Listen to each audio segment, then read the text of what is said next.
नवीन वर्षात 3 ते 3.5 हजार नव्या एसटी बसेस आणण्यासाठी प्रयत्न करणार असल्याचं एसटी महामंडळाचे अध्यक्ष भरत गोगावले यांनी म्हटलंय। तर एसटी चालक हेडफोन लावून किंवा मद्यपान करून गाडी चालवत असल्यास तात्काळ कारवाई करण्याचाही इशारा दिलाय।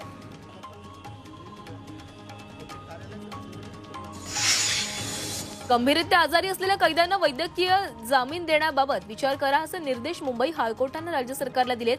न्यायमूर्तींनी पुण्यातील एरवडा कारागृहाला भेट दिली। यावेळी त्यांनी कैद्यांची भेट घेऊन तेथील स्थितीची पाहणी केली आहे। शासनातर्फे राज्यातील टप्पा अनुदान शाळांना 20% अनुदान मंजुरी मिळावी, मात्र या संदर्भात अद्याप शासनाने पुढील निर्णय घेतला नाहीये। त्यामुळे राज्यातील शिक्षकांना लवकरात लवकर दिलासा द्यावा अशी मागणी शिक्षक आमदार किशोर दराडे यांनी केली आहे।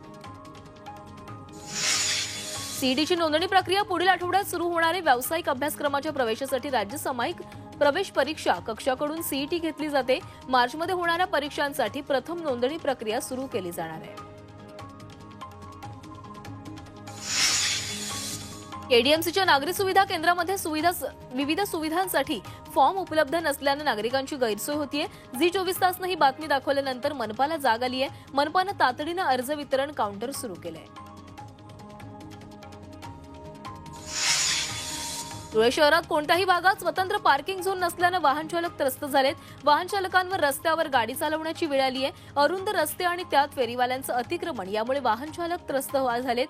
महानगरपालिकेने याकडे लक्ष देण्याची मागणी धुळेकरांनी केली आहे। गोंदिया जिल्ह्यात वाहतुकीचे नियम मोडणाऱ्यांवर कारवाई करण्यात येते। कारवाईला वेग आणण्यासाठी वाहतूक विभागाला इंटरसेप्टर वाहन देण्यात आलंय। दरम्यान डिसेंबर महिन्यात 334 वाहनांवर कारवाई करण्यात आलेली आहे, तर 5 वाहनं जप्त करण्यात आली आहेत।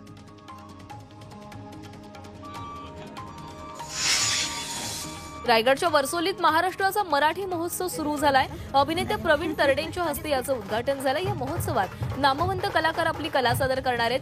शिवाय विविध सांस्कृतिक कार्यक्रमांची रेलचेल देखील पाहायला मिळणार आहे। केंद्रीय मंत्री अमित शहा यांनी डॉक्टर बाबासाहेब आंबेडकर यांचा अपमान केल्याप्रकरणी महाविकास आघाडी आक्रमक झाली आहे। आज सकाळी 10 वाजता नागपूरच्या संविधान चौकात महाविकास आघाडी आंदोलन करणार आहे। अमित शहानी डॉक्टर बाबासाहेब आंबेडकरांबाबत केलेल्या वक्तव्याच्या निषेधार्थ आज वंचित बहुजन आघाडी मुंबईमध्ये आंदोलन करणार आहे। वंचित आघाडीचे अध्यक्ष प्रकाश आंबेडकरांच्या प्रमुख उपस्थितीमध्ये हे आंदोलन पार पडेल। राज्यसभेतील माझ्या वक्तव्याचा विपर्यास केला गेल्याचं अमित शहांनी म्हटलंय। मी डॉक्टर बाबासाहेब आंबेडकरांच्या विचारांचा अपमान स्वप्नातही करू शकत नाही असं शहांनी म्हटलंय।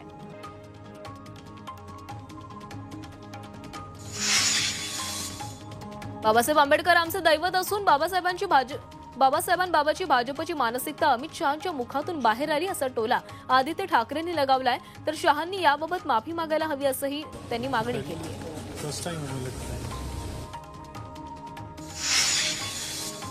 वन नेशन वन इलेक्शन विधेयकाबाबत संयुक्त संसदीय समिती गठीत करण्याची प्रक्रिया सुरू आहे। या समितीमध्ये काँग्रेस खासदार प्रियंका गांधी सहभागी होण्याची शक्यता आहे, तर टीएमसी कडून कल्याण बॅनर्जी, सपाकडून धर्मेंद्र यादव ही समितीमध्ये सदस्य असू शकतात।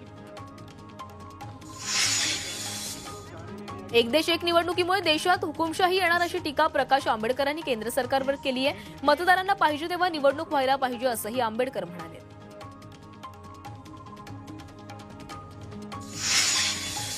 छगन भुजबळांनी कार्यकर्ता मेळाव्यात एक है तो सेफ हेचा नारा दिलाय। हम एक है तो सेफ है असं मोठं विधान भुजबळांनी केलंय। मंत्रिपद न मिळाल्यानंतर भुजबळांनी नाराजी व्यक्त करत नाशिकमध्ये समर्थकांच्या उपस्थितीमध्ये संघर्ष सभा घेतली।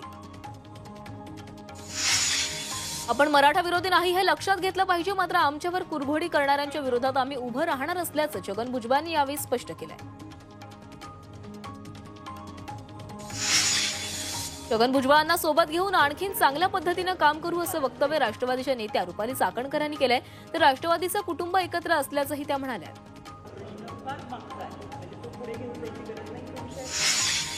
भुजबळांना मंत्रिपद मिळालं नाही म्हणजे ओबीसींवर अन्याय झाला असं म्हणता येणार नाही अशी प्रतिक्रिया वंचित बहुजन आघाडीचे अध्यक्ष प्रकाश आंबेडकर यांनी दिली आहे।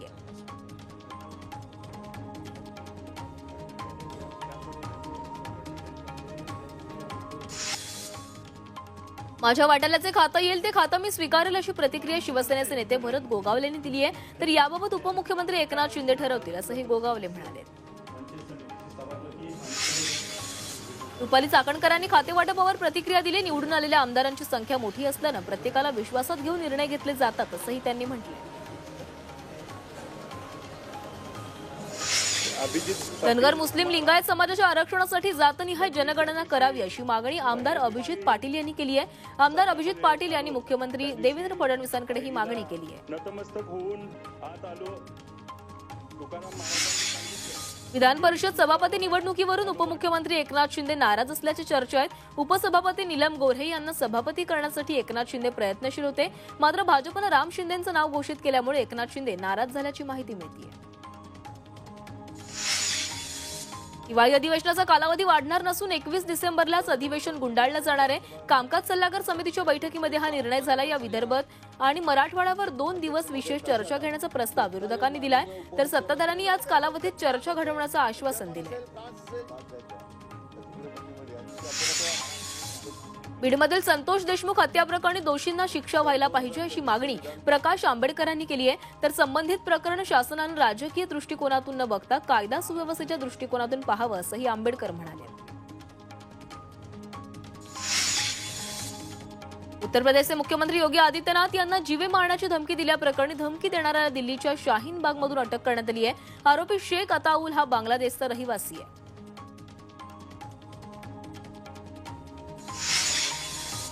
दिल्लीतील वृद्धांसाठी अरविंद केजरीवाल यांनी मोठी घोषणा केली आहे। 60 वर्षांवरील वृद्धांसाठी मोफत उपचाराची घोषणा करण्यात आली आहे। याला संजीवनी योजना हे नाव देण्यात आले आहे।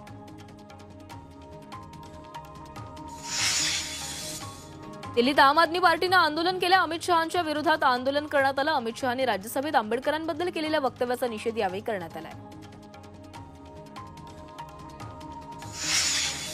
लखनौमध्ये काँग्रेसने योगी सरकार विरोधात निदर्शनं केली आहेत। विधानसभेला घेराव घालताना आंदोलक आणि पोलिसांमध्ये झटापट झाली होती।